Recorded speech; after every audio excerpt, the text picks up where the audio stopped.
Good morning, everyone. Welcome to today's press briefing.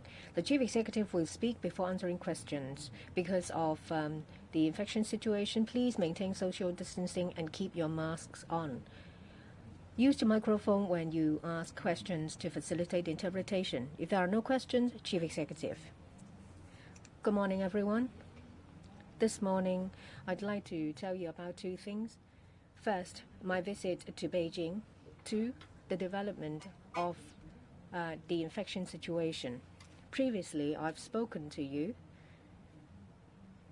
about this, and I said that in order to inject vitality back into Hong Kong's economy as soon as possible, and in order to garner support from the central authorities in terms of economic support measures, the central authorities have been very positive to my suggestion, and they would make arrangements for me to visit Beijing.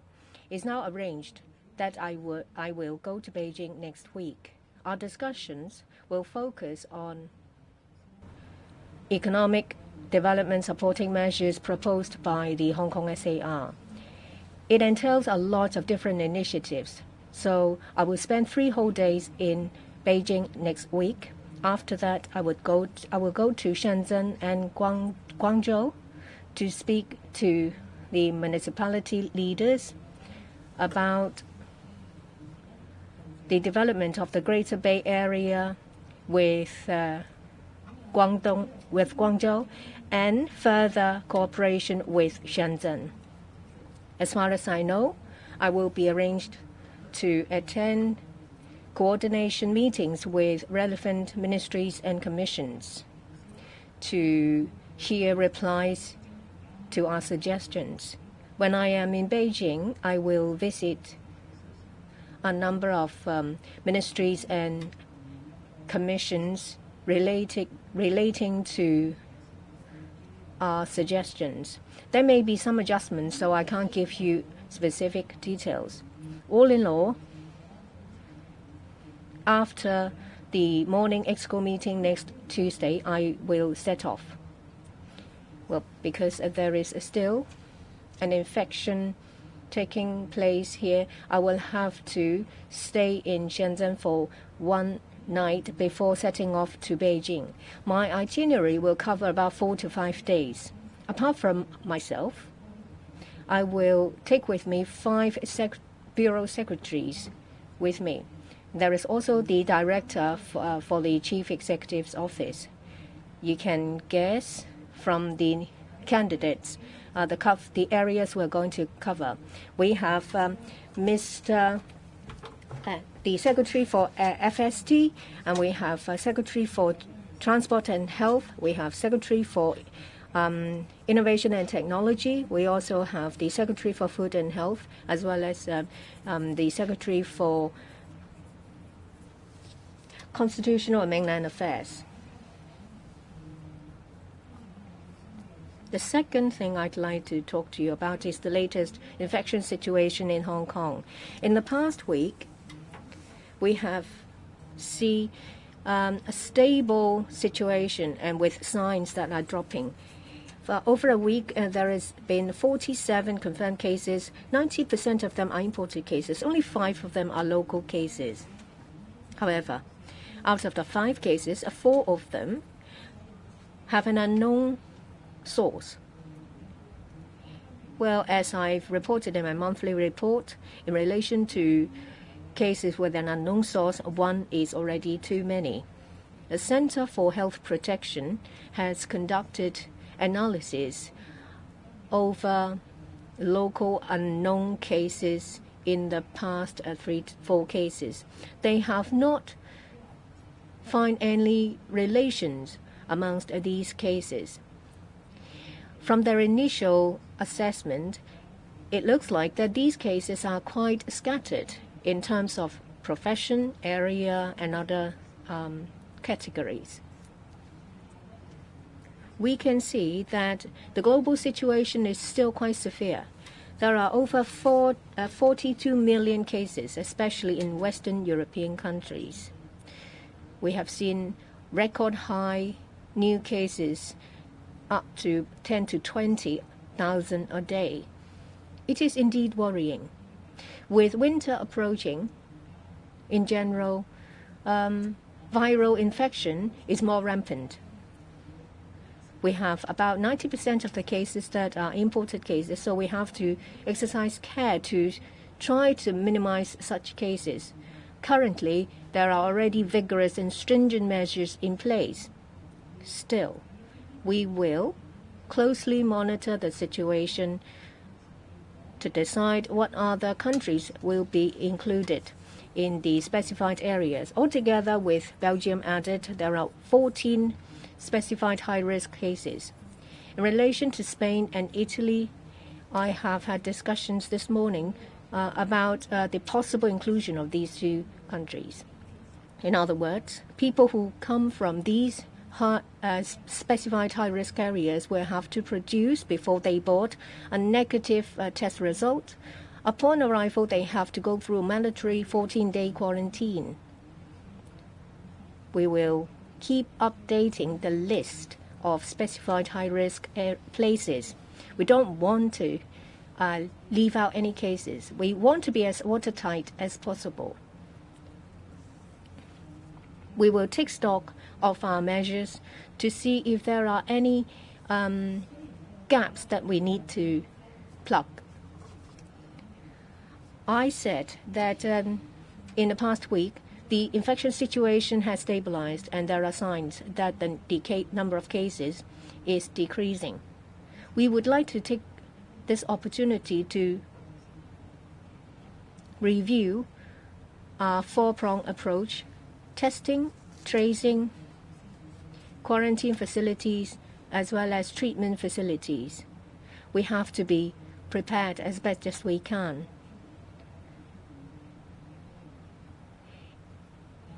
To face a possible new outbreak. We have our testing capabilities enhanced.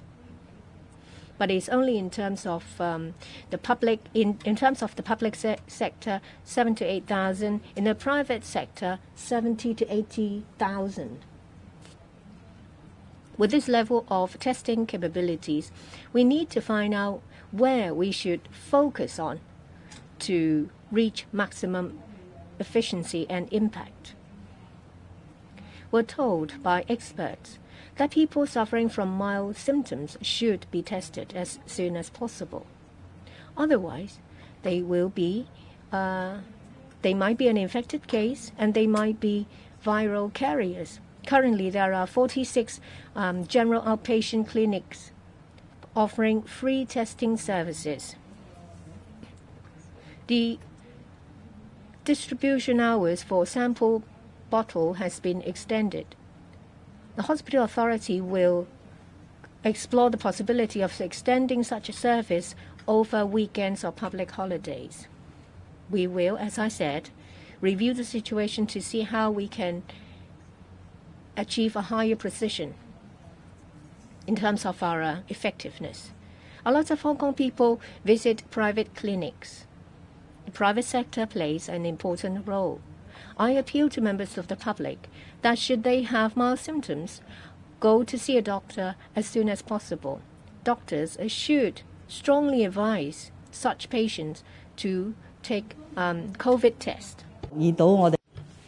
Second aspect of testing is, as you've noticed in our press releases, we have targeted testing programs for targeted groups, and we've started another cycle. Basically, for the targeted group testing program, it's been regularized. So in relation to residential care homes for the elderly and the disabled, we've conducted several rounds of tests for staffers. For drivers of taxis and public buses and minibuses, we have another round, as you would have read in the press release, as well as foreign domestic helpers newly reported to an employer's place. We also have a targeted group testing program for them. The third area is that recently, due to a small-scale local outbreak, we set up 4 temporary testing centers, and they've been well received by the public. For asymptomatic members of the public or those with mild symptoms, they find it very convenient to have local testing centers in their neighborhood. So we're going to set up 4 such testing centers in the territory. Altogether, 4 of them in Hong Kong Island, Kowloon, and New Territories East and New Territories West. The 4 testing centers carry dual functions. First, for members of the public with such need, testing services will be provided by the government. Second, for targeted group or housing estates or small local communities, if need be, we can also expeditiously carry out tests for them. The other function is this.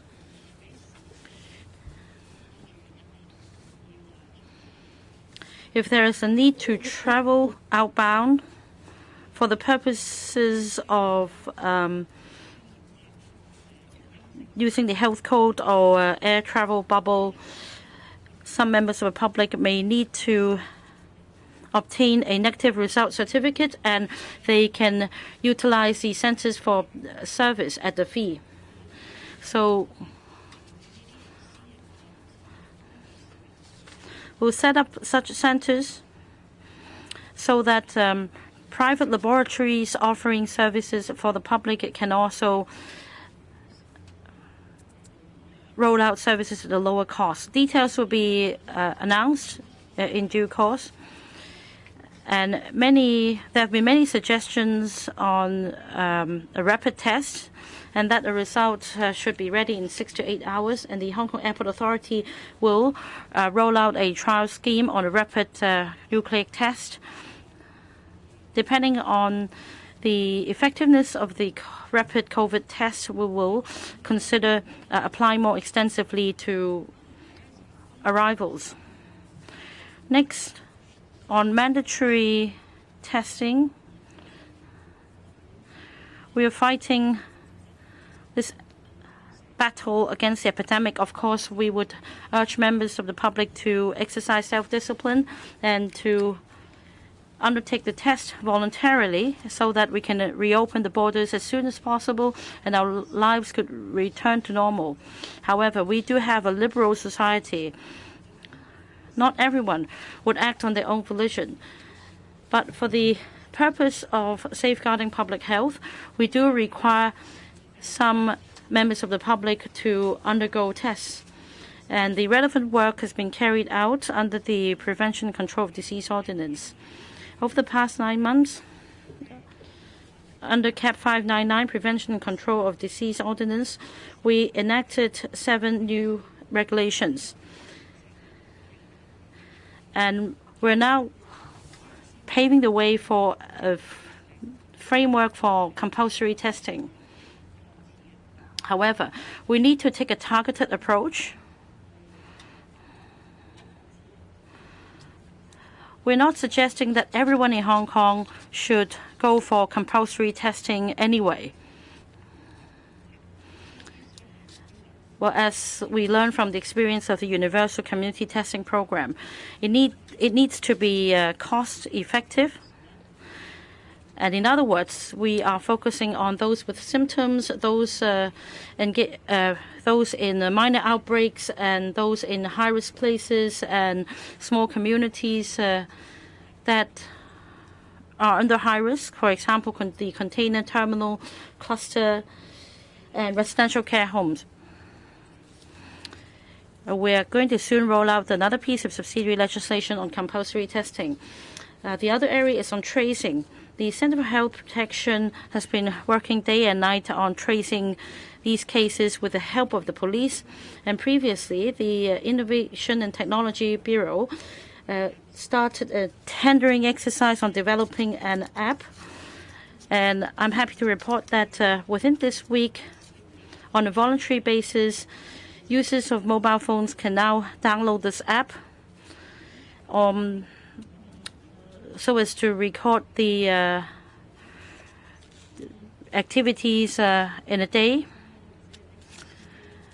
Now, for restaurants, fitness centers, taxi drivers, etc., would also appeal to these practitioners to install the app and use the QR code so that if a passenger, say, bought a taxi, he can just scan the QR code for the purpose of tracing. Next, on quarantine facilities, work has been smooth. Phases 3 and 4 of the special quarantine facilities in Penny's Bay will be completed by the end of this year. By then, there will be 4,000 special quarantine units available. As for treatment facilities, apart from the 1,100 beds in isolation under the HA, if need be, more second-tier beds will be ready. And at the Asia World Expo today, we have 2,000 beds on standby. It's not currently engaged at the moment because we only have 111 patients receiving treatment in various public hospitals. But if need be, we have 2,000 beds available in the Asia World Expo. And next to it, we are going to build a temporary hospital, and 800 negative pressure beds will come on stream. Work has been smooth. We believe works will be completed before January next year for use by the hospital authority. Finally, on social distancing, the various social distancing measures that should soon to expire by midnight this Thursday and Friday.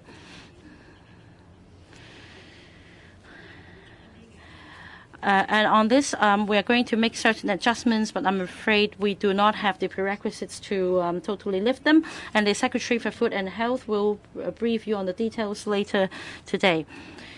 Now, the key word is precision. That is, with infection control in place, how we can allow more businesses and economic activities with precision in terms of infection control, because all these measures have been having a great impact on their businesses. We are a service-oriented economy. For tourism-related industries in particular, I didn't understand that they are bearing the brunt under the current epidemic. It's always been our aim to resume cross-border connections, and we've been sparing no effort. We share the same aspiration as the public. We'd like to resume connections across the border as well. In other words, we'd like to waive the 14-day compulsory quarantine for inbound travelers as well. And in terms of technology, I think we're ready. The technical issues have all been resolved. You can just download a form and then upload the result back onto the website. However, we also need to liaise with our counterparts, and that's the mainland as well as Singapore for air travel bubble. We need to have an agreement. Recently, there have been 2 cases in the airport in Singapore, but this has not affected our agreement with Singapore. We have a good bilateral negotiation process. The aim is that within next month we can introduce the air travel bubble with Singapore. As for the mainland,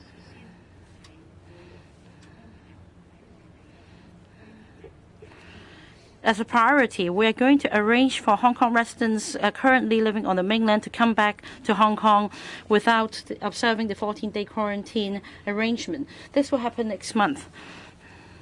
At the moment, we only have 2 borders operating. That's Shenzhen Bay Checkpoint and Hong Kong-Zhuhai-Macau Bridge. Well, we hope this will give a good start so that in a progressive manner, we can allow people to travel to and from the mainland as soon as possible in the future. Now, I have laid out the framework, and once the measure is ready, the relevant bureau chief will brief you on the details. And that's all from me for the time being. I'm happy to take questions. Please raise your hand Well, we will give you a microphone when you have been selected. I'm from Now TV. Good morning. First of all, I'd like to ask about your Beijing visit. Previously, you said that you would leave at the end of this month. What's the reason for the delay? People do look forward to your policy address. What is the timetable for the delivery of the policy address? What's the latest? In relation to mandatory testing, are you concerned about human rights issues? What's the stance of the government? The third question, in relation to Chan Tong-kai case, Mrs. Poon has been appealing to the Hong Kong government to allow her to act as the middleman to liaise between the two places. What's the stance of the Hong Kong government? Would you talk to her? Thank you for your three questions. First, indeed, about 2 weeks ago, I made an announcement here. I said that I would like to go to Beijing to garner support from the central authorities. That's why I have to delay the policy address. At that time, I said that was at or around the end of October, in around the 20th, because that was the message I got. As you understand, that the 5th plenary session of the CCP Central Committee started yesterday. I will not visit Beijing when the plenary is in session. At that time, it was planned that everything would be done within 1 day. But just as I told you, with a new plan, I will spend 3 days in Beijing to visit different commissions and ministries. Early November will be a better time. So it's decided that next week I will set off. There is a slight delay in my visit to Beijing. It will not affect the timetable of the policy address. It's still scheduled to be delivered at the end of November. In relation to mandatory testing, when dealing with public health issues, especially something so important and so difficult, we're talking about a pandemic. We have to strike a balance. Sometimes the government will have to be swift and resolute. Say, for example, restricting measures on one's freedom. When you go to a restaurant, there can't be more than 4 people at a table, and beaches are not open. But I can give you a hint that in the afternoon there will be announcements about opening of beaches, so that members of the public can still make use of the warm weather to go for a swim. It is a balancing exercise. If you want people to accept mandatory testing, you will have to convince them that it is done in a circumstance that would achieve maximum effectiveness. Should that be an outbreak, I would like to know as soon as possible how many asymptomatic carriers there are.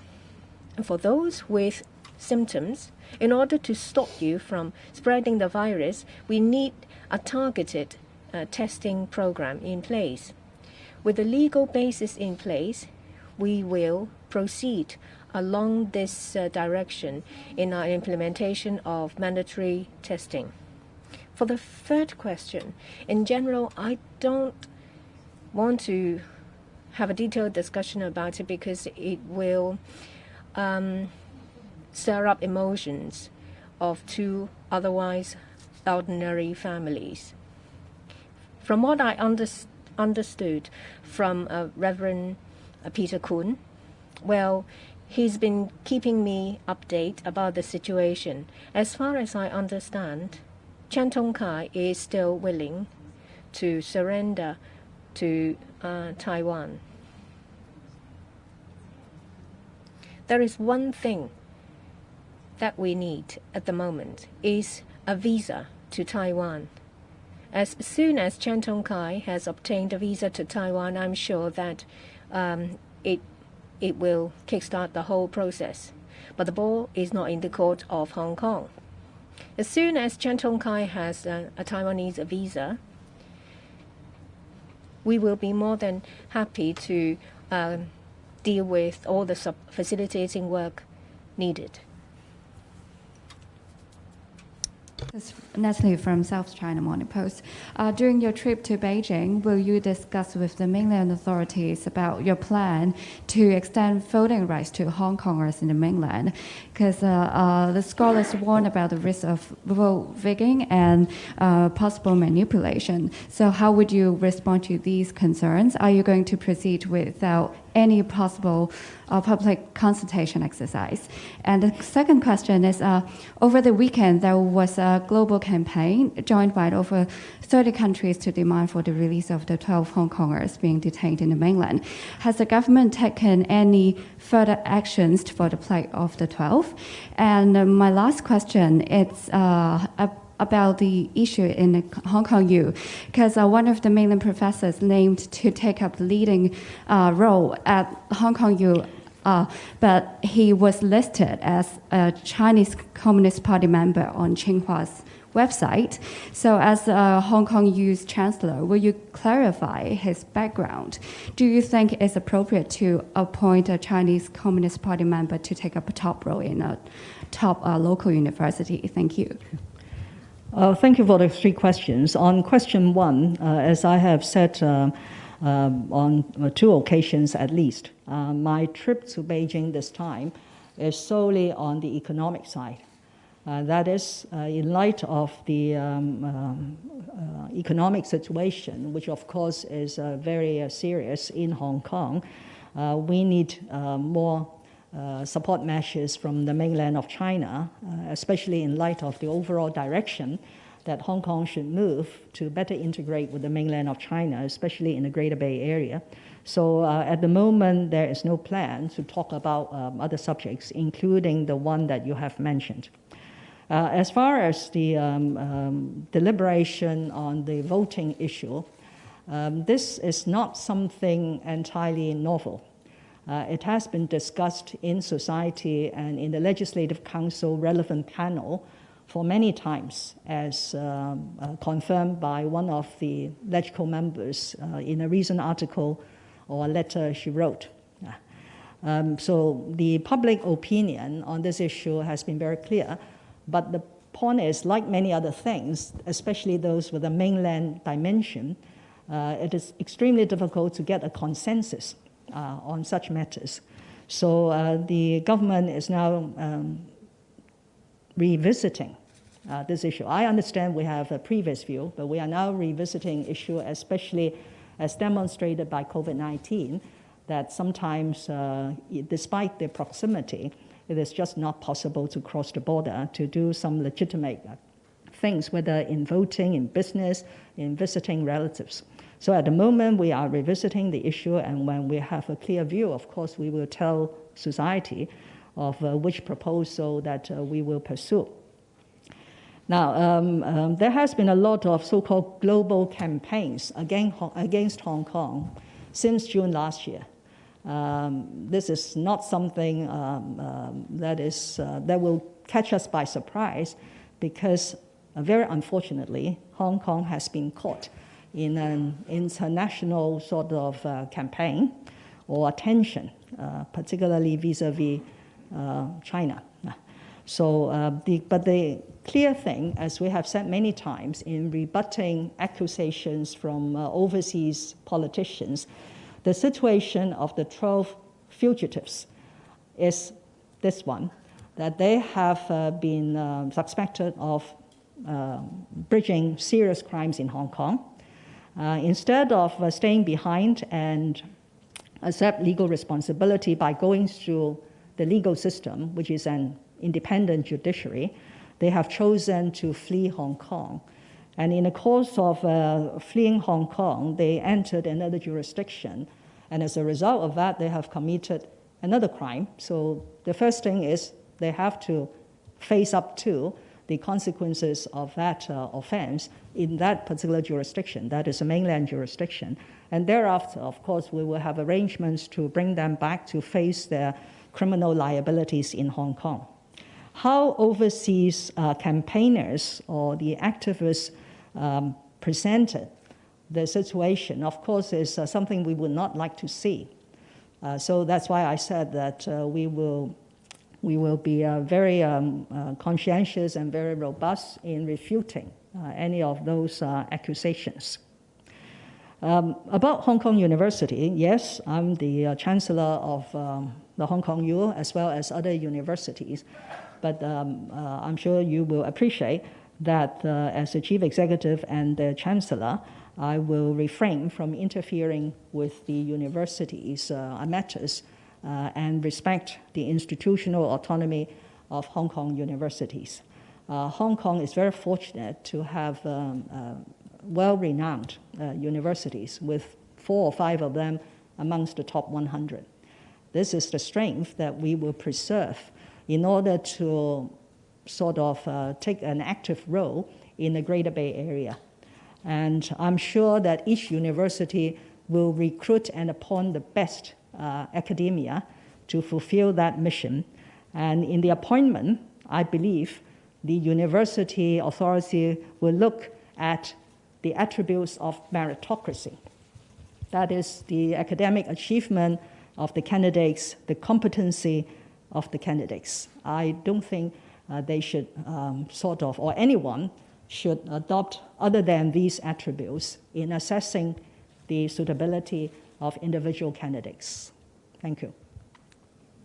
答多最後一條，請盡量簡短。右手邊打呔嗰位男記者。Final question, please be succinct. This gentleman wearing a tie. Good morning, Chief Executive. I'm from TVB. About rapid tests at the airport, when do you think this will be introduced? How long roughly will the test take? And what about infection control measures in the airport? Do you need to follow up on them first? And will this pose another risk of local outbreak? And also about the controversy over the appointment of a senior official in the Hong Kong U. As the Vice Chancellor, what is your response? About the $2 transport fare concession scheme, is there a timetable? Sorry, I didn't catch the third question. For the $2 concession scheme for those aged 60 to 64, what is the timetable for its implementation? Thank you. 3 questions. First, as we all know, around the world, if traveling is to be resumed, we need to have a more rapid COVID test. The gold standard is the PCR test, but currently it takes a long time. So at the moment, we require inbound tourists to stay at a place for a long time, 8 to 10 hours, or to stay overnight in a hotel in order to wait for the PCR test result. If this bottleneck remains, it will be difficult to move a step ahead. We have R&D institutions developing rapid tests at the moment. However, the sensitivity of these rapid tests may not be on a par with the gold standards that we're using. This may lead to false negatives, rendering the whole exercise futile. So they need to put the test to trial as well. I understand the airport authority has been liaising with us. The CEO of the airport authority has met with me. They would like to see a safe and sound system set up at the airport for rapid testing for tourists. Within this week, they're going to kickstart the trial, but the linchpin to the success depends on the sensitivity of rapid tests, whether it's comparable to PCR tests. Let me guarantee that these rapid tests programs must meet our overall objective of infection control. Next question. Although I'm Vice Chancellor of the Hong Kong University, I do not interfere with the institutional autonomy of these universities. In terms of recruitment, appointment or replacement of the staff, I play no part in it. The Secretary for Education plays no part in it either. The Hong Kong University, the universities in Hong Kong are world-renowned universities. We have 4 to 5 universities in the top 100 chart. And this gives us an edge, especially in terms of I&T cooperation with Shenzhen. We have a good foundation to make contributions to this cooperation. We need talents to bolster our status, and these universities have been scouring talents in the academic sector around the world, and this exercise must continue to bolster the university's status. Now, I play no part in the recruitment process, but usually meritocracy is the key word. Definitely, they will look for talents with academic excellence and good standing. I believe the universities would continue to adopt this direction in their recruitment exercise and appointment exercise. Next question about the $2 fare concession scheme. Since its introduction, it has been very well received by elderly aged 65 or above. Hence, in January this year, I announced that if circumstances permit, we would like to have more beneficiaries under the scheme, and the government would consider lowering the age limit to 60 instead of 65, and it is expected that 590,000 more passengers would benefit from the scheme. However, this is also subject to a comprehensive review of the scheme. There is a consultancy study underway which would look into any possible loopholes and abuse of the scheme and areas of improvement. In fact, there have been suggestions to widen the scope of the scheme to cover more modes of public transport. The study is still in progress. A few days ago, the Secretary for Labour and Welfare made a valid point. We've not stopped our effort. Our work continues, and we have not withdrawn the policy objective, and we are not putting it on the back burners. We're not sitting on our hands.